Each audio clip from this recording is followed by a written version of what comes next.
আজি নিচৰা আৰু ভাত কেৰেলা বনাই খাম। বৰ্তমান আজি কেৰেলা বৰ্তমান গৰম হৈ আছে। অলপ পিছত আপোনাক দেখাই আছো। বৰ্তমান ভিডিঅ'টো কমপ্লিট কৰি চাব দেই। এতিয়া গৰম হ'লেই আৰু এতিয়া আৰু পিয়াজ চিয়াজ দিম আৰু কাটি পিয়াজ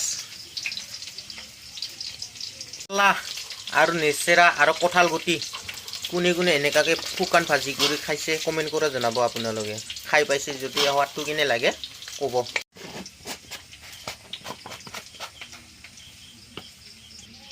গাইজ আপোনালোকে এনেকাকে খাইছে নাই খালি কেনে লাগে কমেন্ট কৰি জনাব দেই বন্ধুহঁত। গুটিখিনি দিলোঁ আদা নহৰু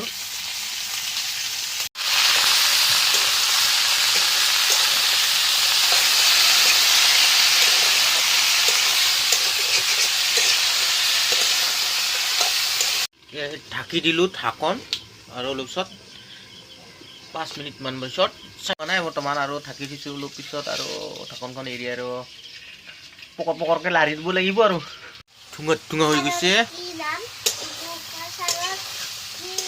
এতিয়া বৰ্তমান আধা সিজা হ'লে আৰু এবাৰ ঢাকি দিব লাগিব। একদম ফ্ৰাই কৰিব লাগিব ন, ড্ৰাই ফ্ৰাই অলপ হিট হওক। হিট হোৱাৰ পিছতে খাব ভাল লাগিব না গাইজ।